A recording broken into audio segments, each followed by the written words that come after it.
bonne question quand tu avais parlé d'utilité.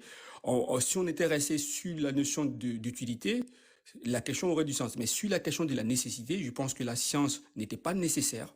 La science est contre l'action. Le savoir même tue l'action. C'est ce que Nietzsche montre. C'est ce que, d'ailleurs, je pense que c'est un écrivain français aussi qui dit, il dit, l'intelligence est ce qui fait que l'homme s'abstient et que justement, à force de réflexion, les hommes n'agissent plus vraiment et non plus, ils ont perdu le sens de l'action. Et justement, nous, à partir du moment où on est rentré dans la science, donc on est devenu des êtres contemplatifs, ce qu'on peut faire, on ne peut que exploiter la nature.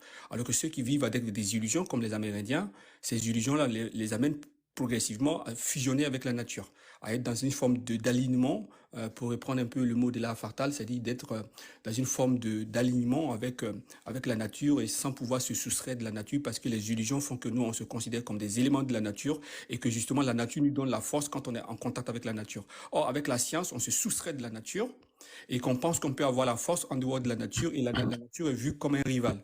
Et ça a été l'attitude que nous avons eue depuis le début. Je pense que la science n'a jamais été nécessaire. On peut vivre sans science. Les mythes sont beaucoup plus sages même que les sciences. Il y a beaucoup plus de savoir et beaucoup plus de sagesse dans Homère que dans un bouquin de biologie. Du moins, si on est sur le plan de l'action, si vous lisez Homère, si vous lisez les mythologies grecques, vous avez plus de possibilités d'agir que lorsque vous lisez un bouquin de biologie ou de philosophie.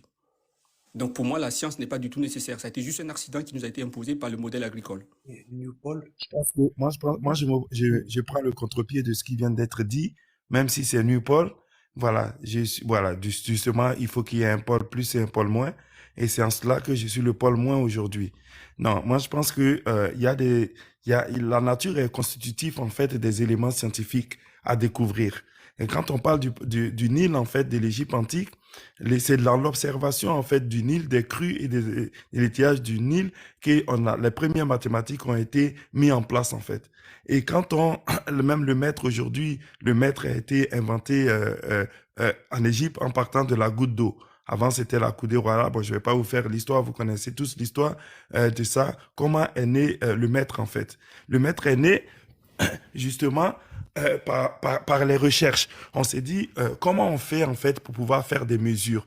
Et les gens en même temps, en plus, et c'est comme ça même que la banque est née, la première banque est née en Égypte en fait.